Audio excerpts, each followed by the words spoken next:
First ever episode, so lucky you. I'm Marvin Nunlell, the host of the show, and right now I'm the lead writer for Fight News as well as some other various freelance publications, but I'll be your host, and I'm with Brian Graham. Brian Graham, Deputy Sports Editor of The Guardian, U.S., boxing writer, longtime friend of Arvin here, and together we're going to go on a journey through the sweet science, fistic arts. Indeed we will. We'll be bringing you the best of boxing in under 40 minutes. You can quote me on that. Boxing City will take place, just so you guys know, on the 2nd and 4th Wednesday of every month at 8 p.m. Eastern. That's when we'll post our podcast, as well as a special Mayweather Pacquiao podcast later on the month. So a lot to look forward to. Live from Sin City. We will do indeed. We will be in Las Vegas. And who knows who we're going to speak to and who's going to randomly come up. So you never know what happens in Las Vegas. You don't, but we do know Bernard Hopkins will be there for sure. We do know Bernard Hopkins will be there. Take the mic for a good half an hour. Yeah. You don't really ask Bernard questions. We sit back and let him unwind. Sit back and let him unwind. Can't go wrong there. A lot to talk about in this episode. We have to discuss pretty much where we were on Saturday at the Barclays Centre.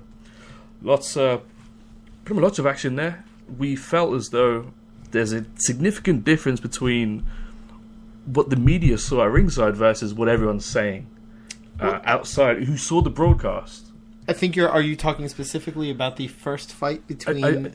I believe it was both, but we can start. We can start with Andy Lee, Peter Quillin. Okay. And I thought it was Peter Kid Chocolate Quillin. He clearly won. He clearly won by a few rounds, and it clearly. Oh yeah.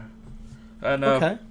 What did you think? Because well, I scored it 114 to 111 to Peter Quillin, but I got the sense that mine was on the wider side. I felt, well, certainly the referees' scorecards were closer. The judges' scorecards were closer, but I don't know. I thought Peter nicked it out, but he seemed strangely passive down the stretch. And I don't know if it had anything to do with the inactivity. I think he had fought once in 533 days. I got the sense that the conditioning wasn't what it was in the past. How does that affect you when you come into the fight knowing that your opponent's overweight? I mean, do you think that Quillin pretty much had other things on his mind that he couldn't fulfill, like the job? He knocked down Lee a couple of times, and he seemed to step back. And I know he said that he didn't want to go in and get knocked out himself, but we can also think that he probably lost the fight further down the stretch, pretty much because he came in overweight. He probably put on excess pounds. Well, the one thing that and I wrote about this for The Guardian, Andy Lee, never out of a fight. And he's really sort of built a track record at this point, certainly with the last fight against Korobov where he won the title. Yeah. The guy is just never out of a fight. I mean, he was knocked down with I would say the perfect punch in the first round. Mm-hmm. If it had happened 5 seconds earlier, he might not have made it out of the first round. Yeah, he was clearly dazed. He was dazed. He got buzzed right at the buzzer and he went down. Then he gets knocked down in the third round. Not necessarily a clean knockdown. I think the replays show that out. We'll get to the third round in a second. Yeah. But 2 knockdowns on the scorecards, and comes back 8th round, knocks down Quillin for the first time in his career. 31 professional fights. It was a beautiful combination. I remember seeing it time and time again. Yeah, straight to the point. Straight out of Boxiana. Pure Segan. Yeah, it's just that. I think that signifies Andy Lee and what he does. He brings out the unpredictable nature of boxing, where one punch really can change the fight. Yeah. And I feel like that gave him his win back. I'm not happy with Andy Lee's head movement. I feel as though, how many times can he really put himself in fights like this? Look at his last 2-3 fights now, where he gets knocked down early and he has to come back and recover to really get something out of the fight. Well, when you talk about the rest of the fighters in the middleweight division, and Kid Chocolate certainly would fall in this category. Yeah. We really are at a point where, there's Triple G, Gennady Golovkin, and there's everybody else. It's pretty much that. Like, who can we line up for Golovkin? Exactly. And I'm getting the sense, people keep talking, the people that are slightly against Triple G. I won't say against, but a little more skeptical will say, well, yeah, he's out of guys to fight at middleweight, but there's plenty of fights at 168. We could go up and fight Andre Ward or so forth, or go down. To me, I don't think he should necessarily have to do that. I personally think if I had to guess, and I'm wrong all the time, he's almost looking towards the, let's call it the Bernard Hopkins plan, not to bring him up twice in the first 5 minutes of our show. He's deserved his recognition. But I'll call it the Bernard Hopkins plan, in as much as fight everybody in front of you, and eventually, keep beating them, and eventually the big fights will come. And that's what happened with Hopkins. I think he was up to maybe 18 defenses in a row when he finally got Oscar. And he holds that record still to this day. Yeah, well, it was 20 was the record. Howard Eastman was the 20th. But great fight that was. Yeah. But 12 rounds of nothing. But when he finally, got the big money fight against Oscar, it's probably his career high purse to this day. That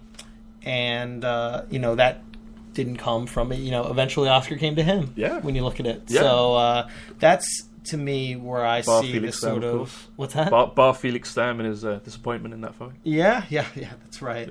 Yeah. That was chopped liver and Hopkins sauce, if you remember.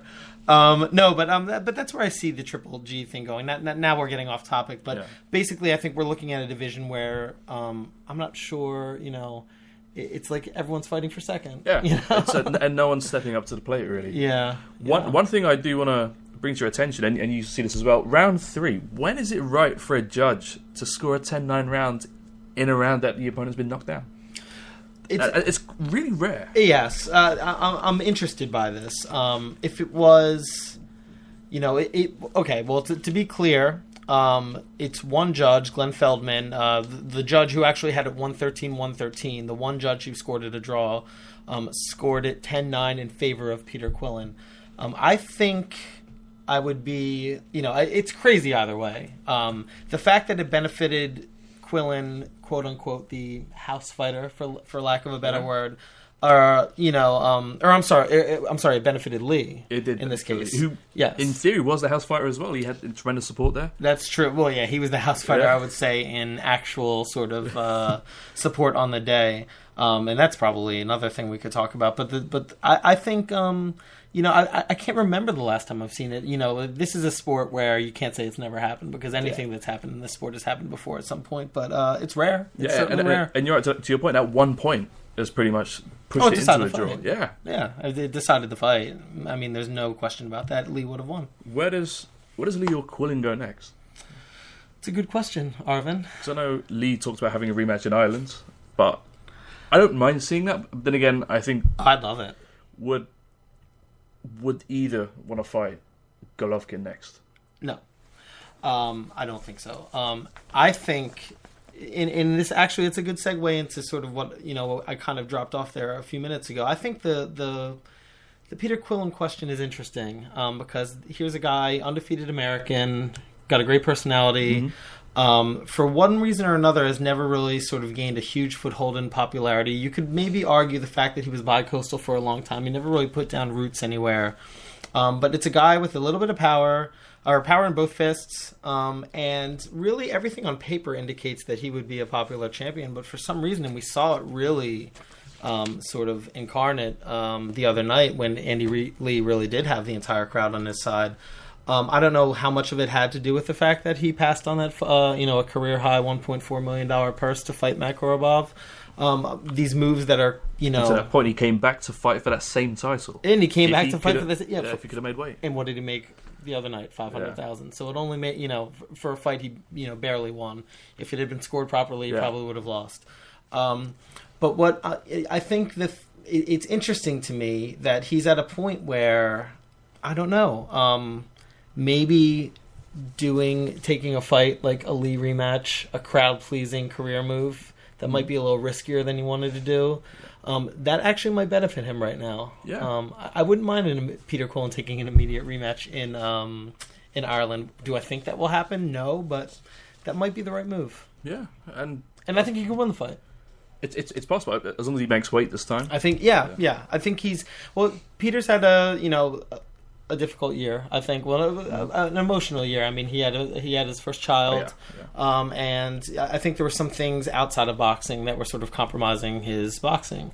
So as long as his head's back in the right place and he's focused, and obviously the weight, now that he's sort of back in a boxing rhythm, that layoff I think was a big deal. I think he could win that fight. We'll see. Yeah. Time will tell. Yeah, I can't wait to see that. I mean, they both provide fireworks. Yeah. And we got more fireworks later on in that night with Garcia Peterson. Started slow. And this is somewhat surprised me because I feel... The boxer versus the brawler. Indeed. Or the defensive-minded boxer who ran away. Depends on how you see it. Yeah. The reception I've seen online, blogs, the Facebook comments, they all indicate Peterson won the fight, or Peterson made it a really close fight, which is completely different from what I feel I saw, and pretty much from what you saw as well. I had Garcia up by 3 rounds, if I'm being generous. I had Danny Garcia winning the fight 7-5.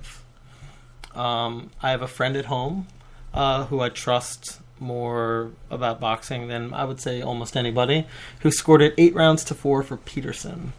I think that's insane. I think it's insane. How could we achieve that difference in scale? Because everyone at Press Row that I spoke to had Garcia clearly winning. Well, it is something you touched on earlier, and this is my friend. Like I said, he's probably forgotten more about boxing than I know. But this is a case, he believes that it's a fight that just looked different on television than it did in person. And I don't know if you just want to chalk it up to the mysteries of it's airwaves and I feel as though optical illusions. Garcia there as well. Maybe he has himself to blame because he really slowed down towards the end. Was that because of he got his ass kicked? Oh yeah, was that because of the last 2 rounds? He competitive fights? You think? Well, what's Rod Salka, Herrera, and Peterson. Was Herrera not a competitive fight? It was. Arguably, it's a fight he could have lost. I would say it was a life and death dog fight. Yeah, but do you feel as though that's really ill prepared him for coming up to these bigger fights? Salka didn't help him, but that's one fight. I think the Herrera fight. Listen, it didn't look good on paper when it was signed. Obviously, it was sort of signed and promoted as this sort of homecoming thing. Yeah, it was when in reality, I think it was Danny Garcia's first time in Puerto Rico, and after that fight, it might be his last. Yeah. It was his home. I wouldn't blame him. I didn't see him returning anytime soon. It was Herrera. I think proved himself in that fight as a tough. He's a guy that you got to beat if you're going to be one of the greats. Yeah. And I guess. I think I scored it a draw. I was actually there that night. I scored that fight a draw, but it was a close one. Yeah, how did you feel about Peterson's performance? I know he started really slow, and it actually frustrated the entire crowd. Yeah, the first he did. 3-4 rounds. He did, and I scored those rounds to most of those rounds to Garcia. I might have given Peterson one of them. I don't have it right in front of me, but I don't know. I think that it. I don't know. I think Peterson miscalculated a little bit, is the best way of putting it. I think he just waited a little bit too long to put his foot on the gas and close the show. And he did say in the post-fight conference that was his strategy, that was his plan to come out, let Garcia, tire himself out, if anything, as well as him stepping up. But I feel as though he just did it a little bit too late. But I still don't quite understand how it became so close. That's just my opinion. I feel as though... Yeah, well, I mean, I think the rounds that you could definitively give Danny, I think were 6 and 7. Again, I don't have it in front of me, but obviously, I think Peterson won the final rounds. Yeah. So really, it almost comes down to basically a litmus test on whether you gave him credit for making Danny miss.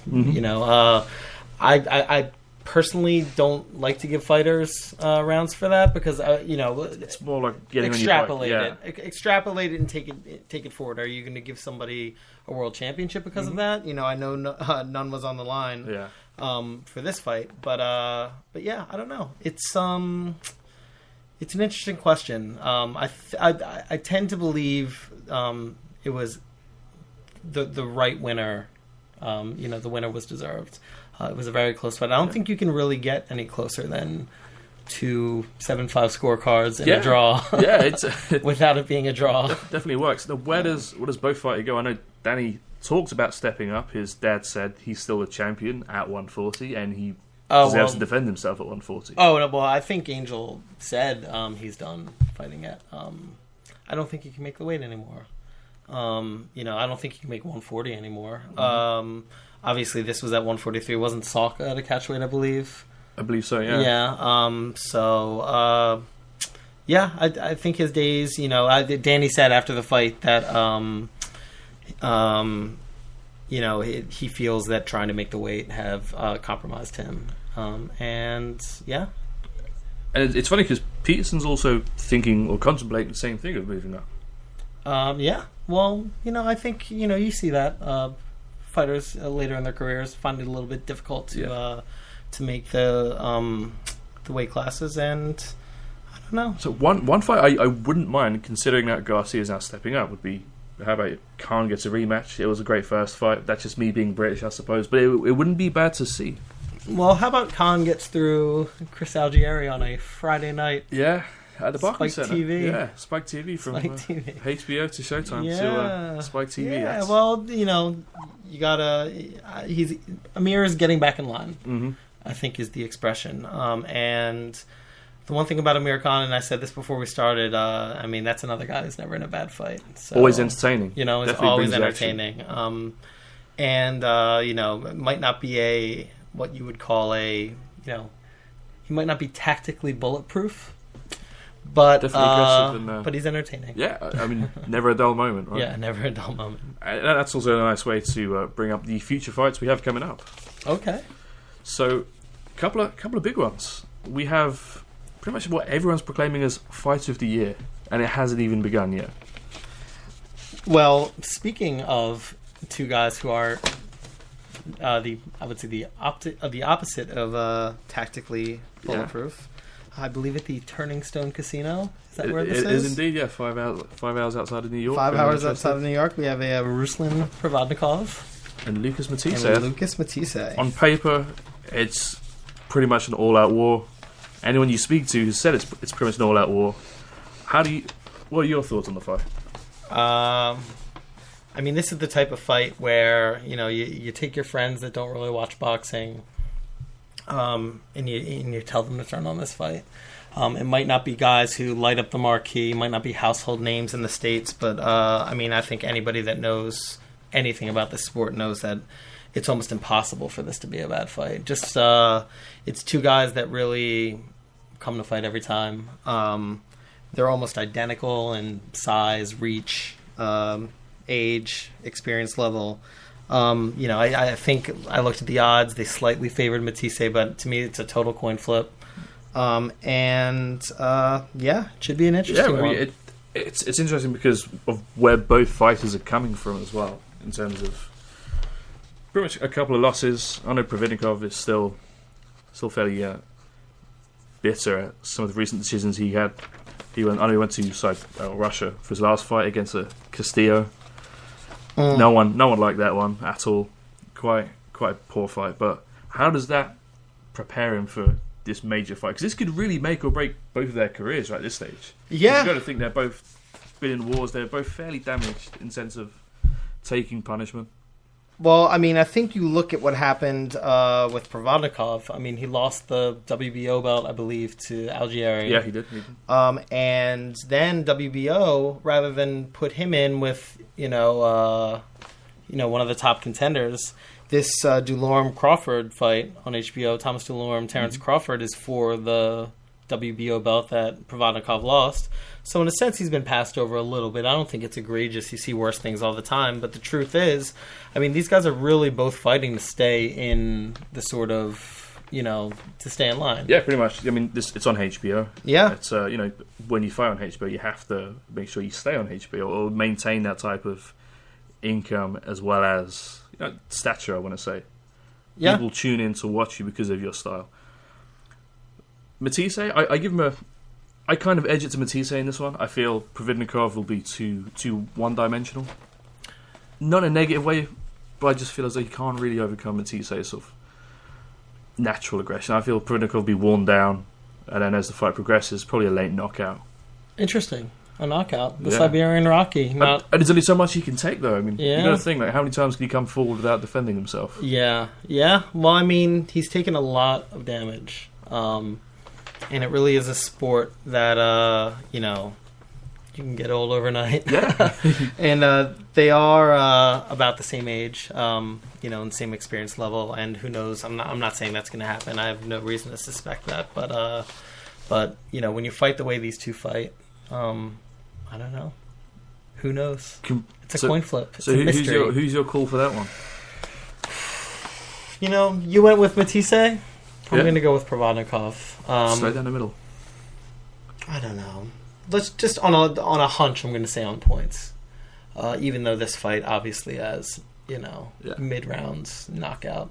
Put your money down if you can. All over it. But yeah, just on a weird hunch, I'll go on points. Not because I don't think it's going to be a good fight, but I think they both have shown they can. They have good whiskers. Yeah, as they used to say. They're both battle worn. Yeah, exactly. So, and we also have talking of battle worn, we have Chavez Jr. Chavez Jr. Yeah, the son of Chavez. Yeah. I mean, many times his father told him that he's the next coming. Oh my goodness! No failed drug test this time.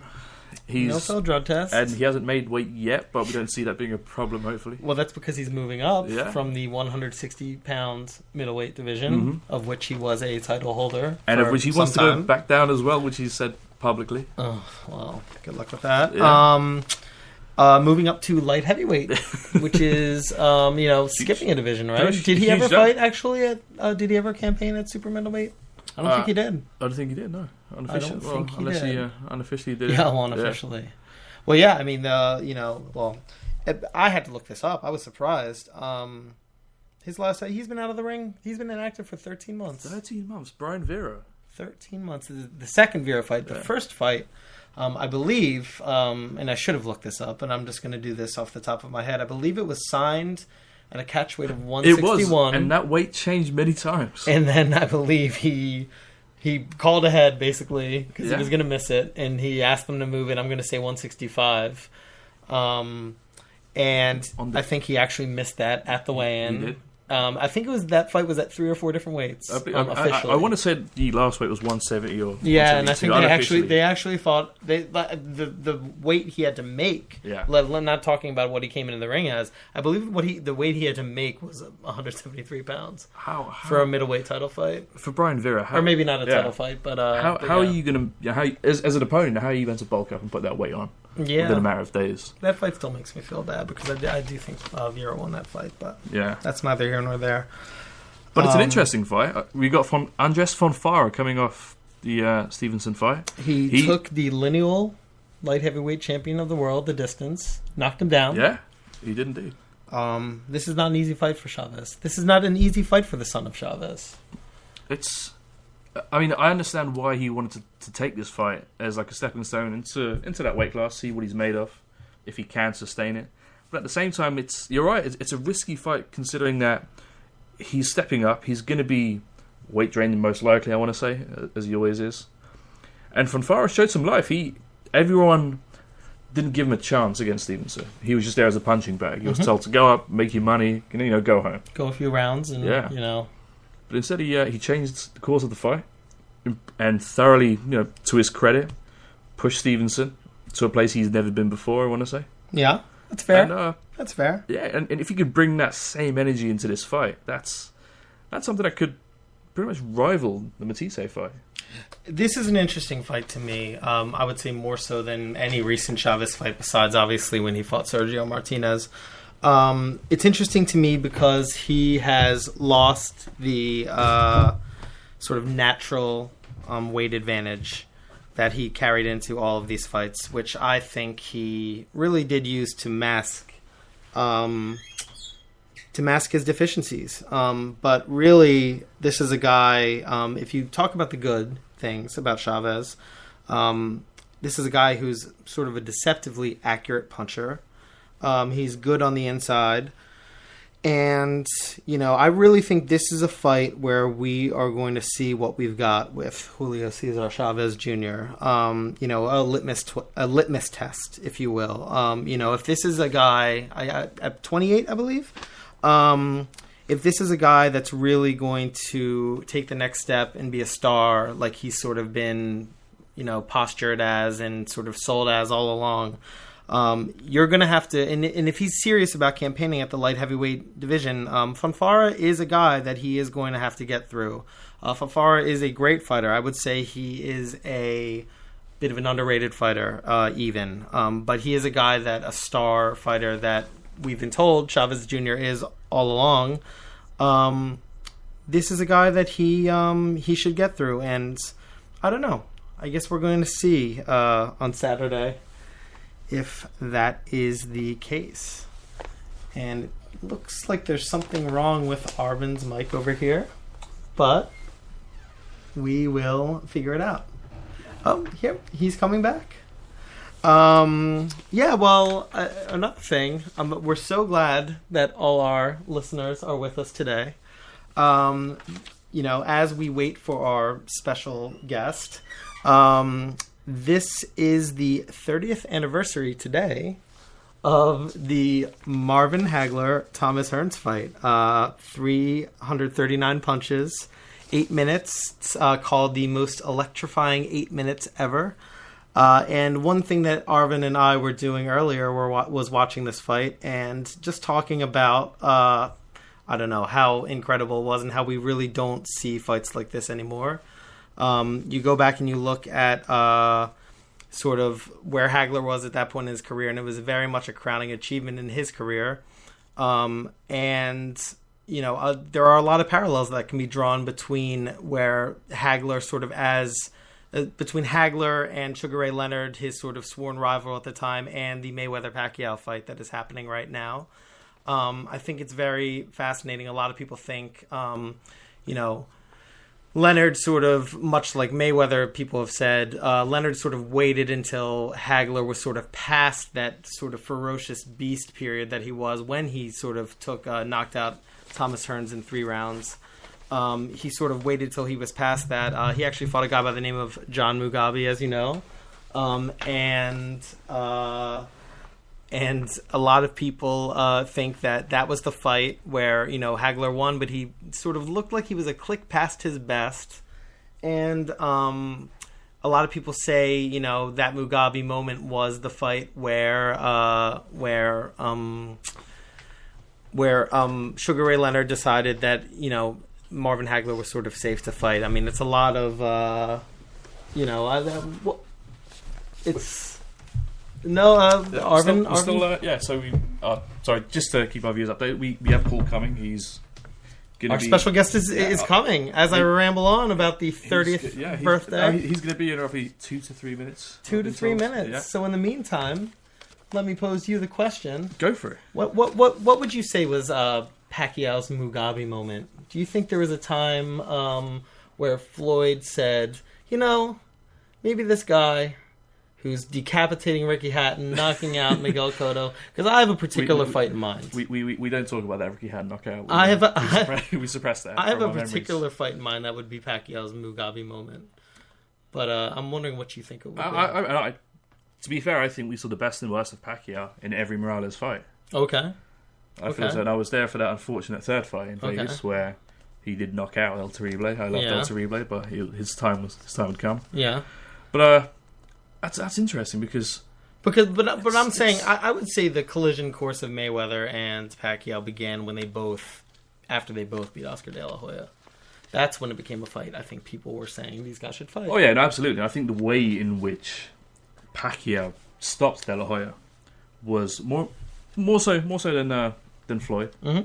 I feel that really showed the best of Pacquiao, and we have to understand, at that time he was on a roll. He was knocking everyone out. He was left, right, and center. He was calling everyone out. He wasn't really hiding from anyone. But that's actually another reason why I think Pacquiao's also going to kind of falter a little bit, considering he's been in so many fights, so many wars. He eventually you have to run out. I kind of think I draw a comparison to Michael Katsidis, who's still fighting. I was speaking to a colleague of mine the other day, and how he was, a good fighter for his time, but he just kept going, kept getting burnt out, and then eventually he hit a part where he just started getting knocked out for fun, left, right, and centre. I don't want that to happen to Pacquiao, considering he may fight for quite some time. You think Pacquiao has many fights left in his? He would only have, at most, I'm going to say 3 or 4 fights. Yeah. How long can you keep going for? Bear in mind, he started boxing at the age of 13. This guy, Bob Arum, right? Yeah, I mean, he's gonna ride this guy until he's fighting on Spike TV. Yeah, no, honestly, he's a Thursday nights and he's got a few pay-per-views under his belt. It'd be a shame to see him in that way. We love Bob Arum. If you're listening, Bob, on Boxing City, we love you, Bob, and we thank you for listening and everything. Yeah. So Paul will be en route soon. I believe he's calling me now. Paul is calling Arvin. And then we will talk about his foundation. We will talk about Paul Williams Foundation. Paul Williams, great fighter. Really sort of dominated. Did so well. Pretty much every weight between 147 and 160. He was a guy that really was floated at the time as sort of the most intriguing I would say, candidate to give Mayweather a challenge. Mainly due to his length, his ability to fight at those weights. 41 wins, 27 by knockout. Just 2 losses, some great fights. One of the memorable, losses. Not to focus on the negative. Obviously, the knockout against Sergio Martinez in the second round, which really, in many ways put Martinez on the map. But obviously, won the interim light middleweight title. But obviously, not obviously, but tragically, in May of 2012, he was in a motorcycle accident, thrown from his bike while swerving to avoid a car. His spinal cord was severely bruised, paralyzed from the waist down, really ending his boxing career. But he's really kept a positive attitude, and he's really, through his Paul Williams Foundation, done a lot towards speaking with kids from adverse backgrounds and really helping make kids' dreams come true through showing what a positive attitude can do and so forth. And we're really looking forward to speaking with him. We're having a little trouble getting him on the phone now, but should be any minute. And, in the meantime, live radio, ladies and germs. I don't know. What's that? Salido fight. The Salido fight from, of course. Who could forget? Orlando Salido. Well, yeah, for El Chocolito. The guy's never in a bad fight. I tell you what. How many times are we going to say that tonight? And you know what? We're going from Kid Chocolate to El Chocolito. Who's now revived his career, I want to say. Little Chocolate, actually, is the translation. It's Habla Espanol. Oh, well, I have not been well versed. I wanted to go down to that fight. I'll never pass up a trip to San Juan. Can't you know what I mean? Yeah, as long as you know. Cheap flight from New York.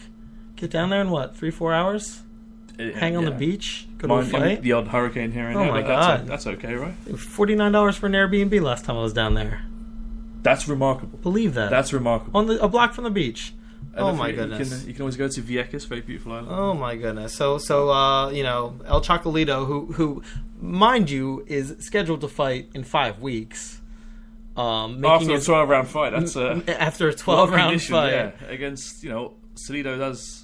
Yeah, does fight. Rough, I mean, that's like some Jake LaMotta stuff right there. That's pretty impressive. He is making his HBO debut on the undercard of the Triple G fight at the Willie Forum. Monroe, I mean, that's Triple G, man. Too good to get a big fight. Just too good to get a big fight. So that's also another good fight we get to look forward to. Willie Monroe Jr. Yeah, seems like he's the only one who's willing to step into the ring versus all of the other ex-world champions that have tried and failed. Yeah. Tickets are doing pretty good for that one as well. I was surprised that would sell as well as it did. Well, I mean, you talk about surefire entertainment. Yeah. The guy is, you want to see a knockout. Triple G. The guy is good. To me, he's Mike Tyson at middleweight without the baggage. Yeah. Without the emotional baggage and sort of with a support system around him. He'd be favored against, Mayweather or Pacquiao at 154 today. You could argue, you could make a very, very good argument that he's number one pound for pound. It's an argument. It's not a slam dunk, open and shut, but the guy is just looking like he's, that I don't know. We can. I mean, that's good because it also leads on to a fight that was announced. Officially, it was announced today. Miguel Cotto against Daniel Geale. Yeah, Miguel Cotto, Daniel Geale at the Barclays Center. How they're having a press conference for that tomorrow at the 40-40 Club. They are. It's my glad. Inbox is full. Thanks, Rock Nation.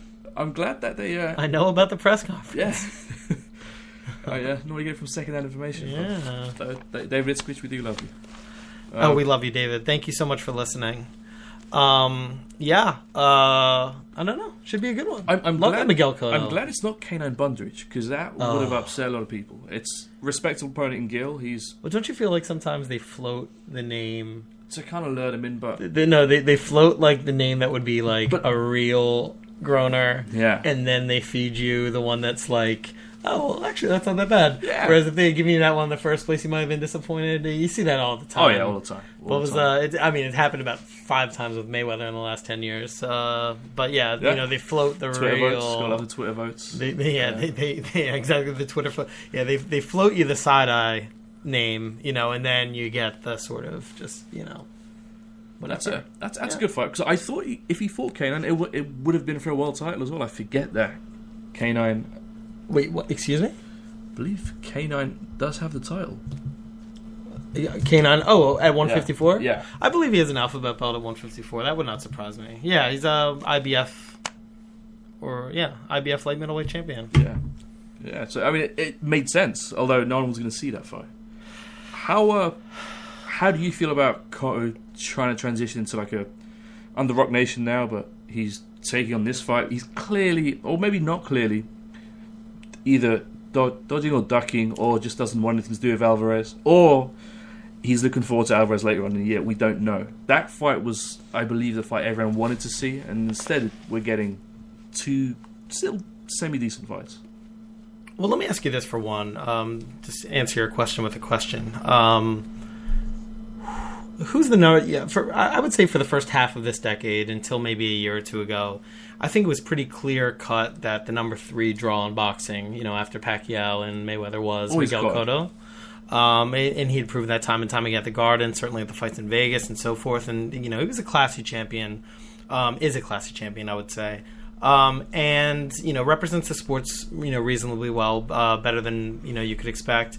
But, obviously with sort of the explosion of Canelo, the Mayweather fight, even though it was a very one-sided loss, didn't really do much to sort of rub his luster off because, he, as he says, he went up against a guy who didn't want to fight. Yeah.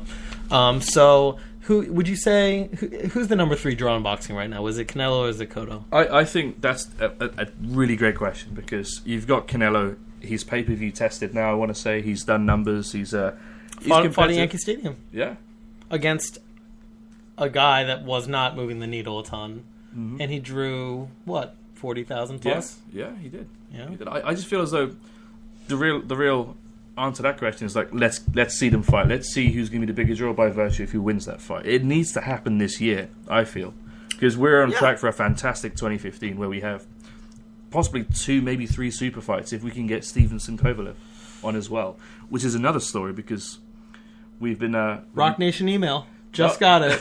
Just got a Rock Nation email. Thank you, Rock Nation. Go on. That's gotta love that. Go on. That's it. Now, don't interrupt you, Arvin. I'm sorry. There were because on the talk of having a phenomenal 2015, there were rumors that came out today that main events is not going in to purse bids, and their reason is that it's due to the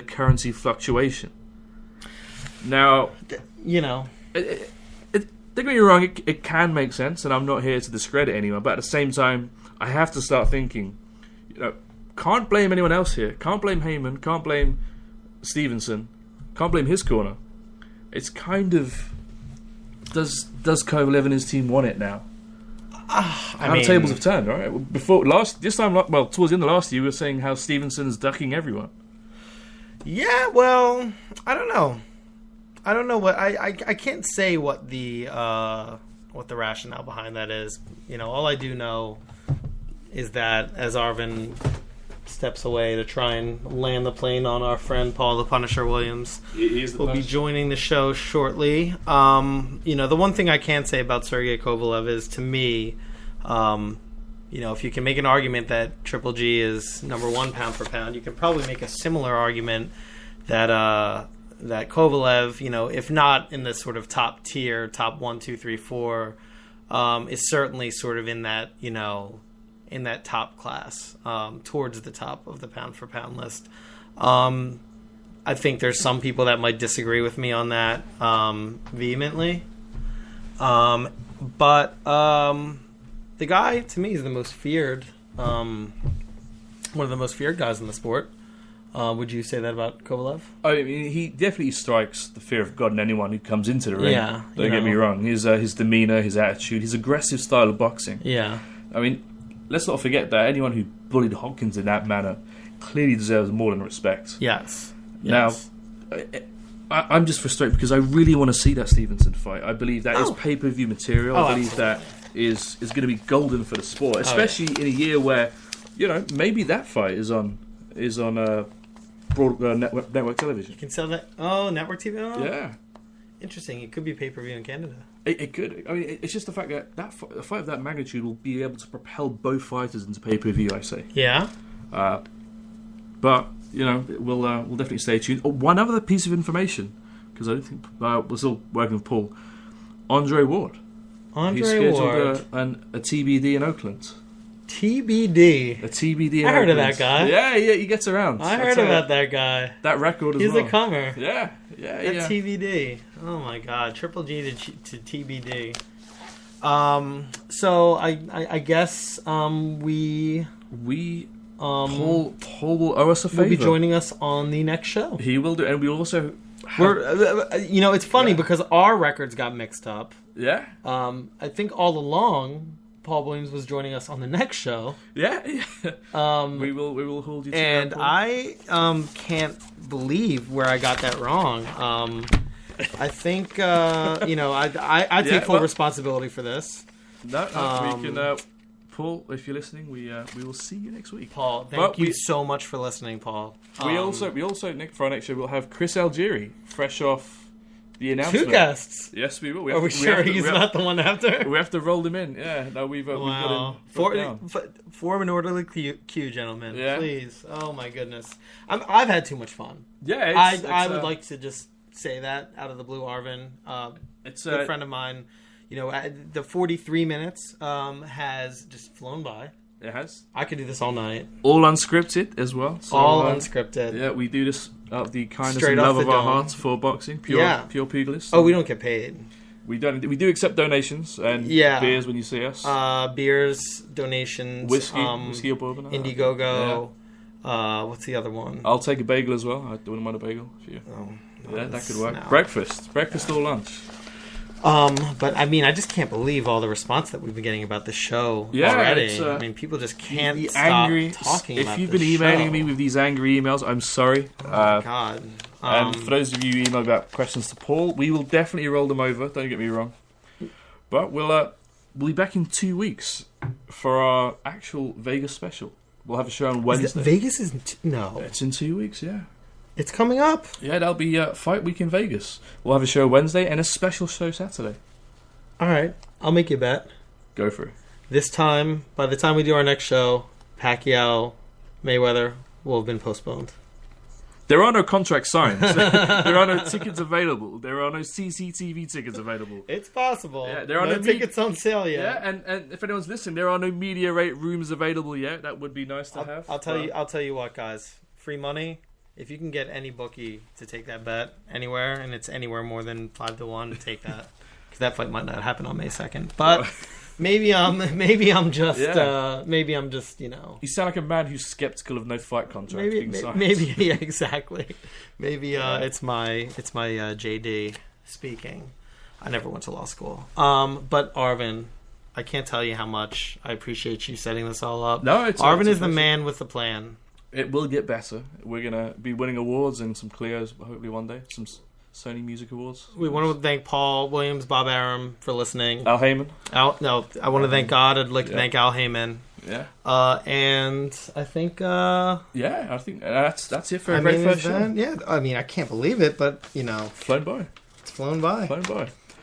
Well, this will be available on iTunes. It will be available on SoundCloud. So if you're listening and you've not tuned in live, it's available in 2 weeks, Wednesday, 8 o'clock Eastern.